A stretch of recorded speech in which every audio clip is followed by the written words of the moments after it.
Praise the Lord. Glory B to Jesus. தேவன் செய்ய நினைத்தது தடைப்படாது. நன்றியுள்ள இருதயம் நமக்கு தேவை. பார்த்தீங்களா, தேவன் செய்ய நினைத்தது ஒரு நாளும் தடைப்படாது. அவர் செய்ய நினச்சிட்டாருன்னு வச்சுக்கோங்களேன், அதி சீக்கிரமாகவும் செய்வார், லேட்டாகவும் ஆகும். ஏன்னா அது நன்மையான காரியமாக இருக்கிறதுனால நமக்கு செய்யறதுக்கு அவருக்கு தாமதிப்பார். யோசித்து நமக்கு எது நன்மை அப்படி சொல்லி தான் செய்வாங்க. ஏதோ ஒன்று செஞ்சிட மாட்டாங்க. ஆனால் அவர் செய்ய நினைத்தது தடைப்படாது. நம்ம அதை எடுத்துக்கணும். எது நன்மையானாலும் தீமையானாலும் எடுத்துக்கணும். ஏன்னா தீமை பாராத சுத்த கண்ணன் தேவன். இயேசு கிறிஸ்து தீமை பாராதவர். அப்படி அவர் எப்படி தீமை செய்ய முடியும் நம்மளுக்கு? அப்போது நன்மை செய்கிறாகவே உலகத்தில் சுற்றி திரிந்தார் சொல்லப்பட்டிருக்குது. அவருடைய கண்கள் பூமியிலே உலாவுகிறதுன்னு சொல்லப்பட்டிருக்குது. அப்படியேப்பட்ட தேவன் எப்படி தீமை செய்ய முடியாது. அப்போ நன்மை தான் செய்வார் கட்டாயமாக. அது மட்டும் இல்லை, தேவன் நமக்கு செய்ய நினைத்தது தடைப்படாது. எந்த காரியமானாலும் தடைப்படாது தான் செய்யும். அது மட்டும் நம்ம நன்றியுள்ள இருதயத்தை நமக்கு தேவை. நம்ம எப்போதும் நன்றி உள்ளவர்களாக இருக்கணும். ஆண்டவர் எது செய்தாலும் நன்றி செலுத்தணும். ஸ்தோத்திரம் ஆண்டவரே, நன்றிப்பா, தேங்க்யூ ஜீசஸ், தேங்க்யூ மாஸ்டர் நம்ம தான் சொல்லணும்.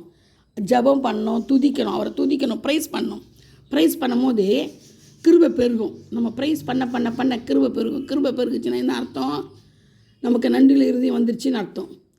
அது மட்டும் இல்லாமல் நீதியின் மேல் பசிதாகம் உள்ளவர்கள் பாக்கியவான்கள்.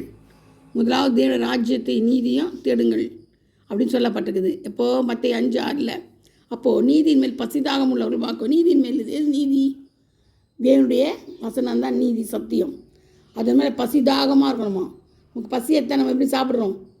உயிரே போயிடுது இல்லையா? பசி மட்டும் தாங்க. பசி வந்தால் 10 பறந்து போயிடுவோன்னுவாங்க. 10 பறந்துருமா? என்ன இருக்குதோ அதெல்லாம் வந்துடும். நம்ம குணங்கள் சொல்கிறாங்க. அந்த மாதிரி வெறித்தனமான ஒரு பசி வரும். அந்த பசியை நம்மளால் தாங்க முடியாது. அதுவும் சுகர்காரங்களுக்கு அதிவேகமாக பசி வரும். அந்த பசி எவ்வளோ கொடூரமான பசி அது. சுகர்காரங்களுக்கு வர பசி கொடூரமானது. எரிச்சல், கோவம் எல்லாமே சேர்ந்து வரும் உங்களுக்கு. பசி வந்துடுச்சுன்னா அதை 10 பறந்து போயிடும் பாருங்க. அப்போ தான் என்ன செய்யணுமா? பசிதாகமாக இருக்கும். அந்த மாதிரி பசி நீதியின் மேல் பசிதாகம் உள்ளவங்க பாக்கியவான்கள். நீதினா வேத வசனம், சத்தியம். அதுதான். அது மேலே நம்ம அப்படி ஒரு பசியாக இருக்கணுமா? அது முதலாவது தேவ ராஜ்யத்தையும் நீதியை தேடணுமா? அப்போ தான் கர்த்தருடைய ஆசீர்வாதம் ஐஸ்வர்யத்தையும் அதனோட கொடுப்பாரு. அப்படி இல்லைன்னா அந்த வேதனையும் கொடுக்காம என்ன செய்வார்? அதனோட வேதனையை கூட்டார். ஆண்டவர் ஐஸ்வர்யம் கொடுத்தாருன்னா பாருங்கள், அதனோட வேதனையே இருக்காது, நல்லாயிருக்கும். ஆனால் பிசாசு ஐஸ்வர்யம் கொடுத்தான்னா எப்போதும் படன்னு இருக்கும், வேதனையாக இருக்கும். அது என்ன பண்ணுறது தெரியல, எத்தனை நேரம் முடிச்சு கிடப்போம். அதெல்லாம் அது இருக்கதே தெரியாது நம்மளுக்கு. ஐஸ்வர்யம் இருக்கதே தெரியக்கூடாது, தெரியாது முதல்ல.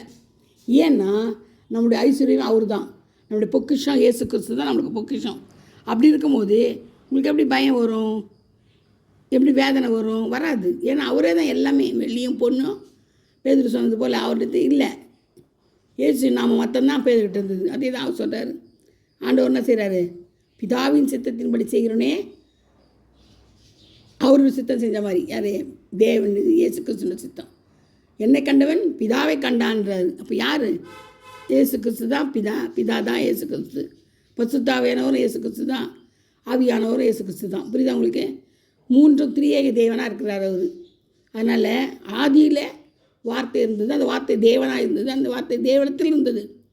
இப்போ உங்களுக்கு புரிஞ்சுருக்கோம் நினைக்கிறேன். அந்த வார்த்தையில் யோவான் 1 சொல்லப்பட்டிருக்குது. ஆதியாகமத்தில் 1 பூமியின் அசைவாடி கொண்டதான். இருளில் என்ன ஆவியானவர் அசைவாடி கொண்டு தான். அப்போ பாருங்கள், ஆவியானவர் அப்போவே இருந்துருக்கிறார். உலகம் படைக்கிறதுக்கு முன்னாடியே, ஆண்டவர் படத்துக்கு முன்னாடி இருந்துக்கிறார். இருள் அசைவாடி கொண்டு வந்து பரிசுத்த ஆவியானவர் எங்கே அசைவாடி கொண்டு வந்துடான்? பூமியின் மேலே அசைவாடி கொண்டு வந்துடான். அப்போ பாருங்கள், எவ்வளோ ஒரு நல்ல ஒரு காரியங்கள்லாம் நம்ம பார்க்கணும். நம்ம விசுவாசத்தில் வரணும். இதெல்லாம் நம்ம சொல்லி விட்டுறதில்லை. நமக்கு விசுவாசம் பெருகணும். காலையில் எழுந்தோன்னு ஜெபிக்கணும். அது மட்டும் ஜெபிக்கிறதுனா இப்படி சாதாரணமாக ஜெபிக்கிறது இல்லை. இப்படியே உட்காந்து கதையாக ஜெபிக்கிறது இல்லை. கதையாக சொல்லி கிடக்குது. அது இல்லை ஜெபம். அது பர்சனல் ஜெபம். காலையில் உட்காந்து பர்சனல் ஜெபம் பண்ணும்போது எல்லாருக்காகவும் ஜெபிக்கிறோம். அப்புறம் எல்லோரும் ரட்சிக்கப்படணும்னு ஜெபிக்கிறோம். நம்முடைய காரியங்களுக்காக ஜெபிக்கிறோம். பிள்ளைகள் காரியங்கள், என்னென்ன காரியங்கள் எல்லாம் அதிகாலையில் ஜெபிச்சா ஆண்டவர் அதுக்கு பதில் தருவார். கொஞ்சம் தாமதிப்பார். ஒரு காரியம்னா அவருக்கு எப்போ செய்யணும், எப்போ தரணும், எப்போ பண்ணணும் அவருக்கு நல்லாவே தெரியும். யாரும் சொல்லித்தர வேண்டியது அவசியமே கிடையாது. ஏசப்பாக்கு எல்லாம் எப்போ நேர்த்தே செய்யறதுக்கு அவர் வல்லவராக இருக்கிறார். சரிங்களா? அதனால தான் நீடித்த நாட்களாக திருப்தி ஆக்குறவர். ஆனால் ஆத்மாவில் திருப்தி, சம்பூர்ணமாக திருப்தி ஆக்குறோம் நம்மளை. அது ஏன் நம்ம ஒரு நாள் என்ன பண்ண மாட்டோம், வெட்கப்பட்டு போவே மாட்டோம். ஒரு நாள்லாம் வெட்கப்பட்டு போவதில்லை. யோவேல் 2:26 சொல்லப்பட்டிருக்குது. பிலிப்பியர் 4:12 தாழ்ந்திருக்கவும் தெரியும், வாழ்ந்திருக்கவும் தெரியும். பார்த்தீங்களா, எவ்விதத்தில் எல்லா விதத்திலும் திருப்தியாக இருக்க தெரியும், ரம்யமாக இருக்க தெரியும். அப்போது நமக்கு என்ன தெரிஞ்சிருக்கணும், தாழ்ந்திருக்கவும் தெரிந்தோம், வாழ்ந்திருக்கவும் தெரியும். குறை கூடக்கூடாது. நம்ம குறை சொல்லி தான் இருக்கிறோம். ஏன்னா திருப்தி இல்லாத ஜீவியம், நன்றி இல்லாத இருதயம். நன்றி நன்றி நன்றி ஆண்டவரே, நன்றி சொல்லணும். நன்றி எவ்வளோ சொல்கிறோமோ அவ்வளோ நம்மளுக்கு கிருபை பெருகு மட்டும் இல்லை, நம்மளை ஆண்டவர் உயர்த்துவார். அவரோட பரலோக ராஜ்யத்தில் நம்மளை சேர்த்துக்கொள்வார். அவர் நன்றி செலுத்தணும் இல்லையா? முதலாவது தேவ ராஜ்யத்தை நம்ம தேடும்போது எல்லாம் நம்மளுக்கு உலக ஐஸ்வர்யங்கள் எல்லாம் கொடுக்கப்படும். இந்த கிறிஸ்மஸ் காலங்களில் நீங்கள் அநேகரை போஷிக்கணும், அநேகருக்கு கொடுக்கணும் இல்லையா? கிறிஸ்தவங்களை கொடுத்துக்கிறது பெரிய காரியமே கிடையாது. அது எல்லோரும் நடக்கிறது தான். பொங்கல் கொடுத்துக்கிறது பெரிய காரியமே கிடையாது. இல்லாதவங்களுக்கு, ஏழை பாழை ஜனங்களுக்கு கொடுக்கறது தான் கிறிஸ்மஸ். கிறிஸ்து பிறந்த தினம் கிறிஸ்மஸ். கிறிஸ்து எப்போவுமே பிறந்ததே இருக்கிறாரு, பிறக்கிறாரு, உயிர்த்துறாரு. இதே வேலை இல்லை. எப்போதும் நம்முடைய இருதயத்தில் பிறக்கணும். இயேசு கிறிஸ்து நம்ம இருதயத்தில் இருந்தால் எல்லா நன்மையும் மற்றவங்களை நம்ம கொடுக்க முடியும், இரக்கம் பாராட்ட முடியும், எல்லாம் செய்ய முடியும். அப்போ எப்போ இருக்கணும், கிறிஸ்து நமக்குள்ளே பிறக்கிறது தான் கிறிஸ்மஸ். சரிங்களா? நல்லா காலையில் எழுந்திரிச்சு குளிச்சுட்டு ட்ரெஸ் பண்ணி தட்டு போய்ட்டு நல்லா கறி மீன் தின்னுட்டு குடிச்சிட்டு ஆடம்பரமாக சினிமா போய்ட்டு அப்படி இருக்கிறது கிறிஸ்மஸ் இல்லை. மற்றவங்களுக்கு உதவி செய்யணும். எங்கே ஏழை ஜனம் இருக்கிறாங்களோ அவங்க தேடி போய் பலகாரம்லாம் கொடுத்து, பண்டம் கொடுத்து, ட்ரெஸ்ஸு கொடுத்து, நம்மக்கிட்ட என்ன இருக்குதோ ஒரு 5 ரூபா, 5 ரூபா, 10 ரூபா, 10 ரூபா கொடுத்துட்டு திருப்தியாக வரும் பாருங்கள். அதுதான் கிறிஸ்மஸ். கிறிஸ்து பிறந்த தினம்னு சொல்லுவாங்க. அதை தான் சொல்கிறது இல்லையா? அப்போது அதை நம்ம என்ன செய்யணுன்றதை நம்ம புரிஞ்சுக்கணும். இஷ்டம் போல் செஞ்சுக்கிட்டு இருக்கிறதுக்கு நமக்கு ஒன்றும் இங்கே ஆண்டவர் கொடுக்கல. இது ஒரு காசும் ஆண்டோடைய காசு. விரயத்தை விரும்பவே மாட்டார். நீங்கள் அனாவசியமான காசு நீங்கள் செலவு பண்ணிங்கன்னா உங்கள் காசு பொத்தல் பாக்கெட்டில் போட்ட மாதிரி தான் அடைப்பட்டு போயிடும். வழியை அடைச்சி போட்டுருவாங்க. உங்கள் வழி அடைப்படும். அது யாராக இருந்தாலும் சரி, தேவனுக்கு பிரியமாக இல்லாமல், கேட்காம கொள்ளாமல், நம்ம இஷ்டத்துக்கு இச்சையின்படி, நம்முடைய சுய நீதியின்படி வேறு யாருக்காவது நம்ம கொடுத்தோம்னா, அதாவது எப்படி கொடுப்போம் நமக்கு தெரியாது, ஆண்டவருக்கு தான் தெரியும். கொடுத்து இருந்தால் நம்ம கரம் அடைக்கப்படும், நம்முடைய ஆசீர்வாதம் குறைக்கப்படும். திருப்பி நம்ம மன்னிப்பு கேட்கணும். ஆண்டவர்கிட்ட நான் யாருக்கு கொடுத்தேன்னு தெரியலையே, என் கைசெல்லாம் போச்சு, அடைப்பட்டு போச்சு, பொத்தல் பாக்கெட்டில் போட்ட மாதிரி கிடக்குது, என்ன மன்னிங்க, எனக்கு சொல்லித்தாங்க, நான் யாருக்கு கொடுக்கணும் கொடுக்கக்கூடாது, நிதானிக்க எனக்கு கிருபைத்தாங்க அப்படின்னு சொல்லி நம்ம ஆண்டவர்கிட்ட மன்னிப்பு கேட்டால் மீண்டுமா உங்கள் பொத்தல் பாக்கெட்டு அடைக்கப்படும். பழையபடி நீங்கள் என்ன செய்வீங்க, உங்கள் காசு இருக்கும், உங்கள்கிட்ட இருக்கும், உன் கையின் பிரயாசத்தை நீ சாப்பிடுவாய், பாக்கியம் நன்மை உனக்கு உண்டாயிருக்கும். இல்லைன்னா உண்டாயிருக்காதே.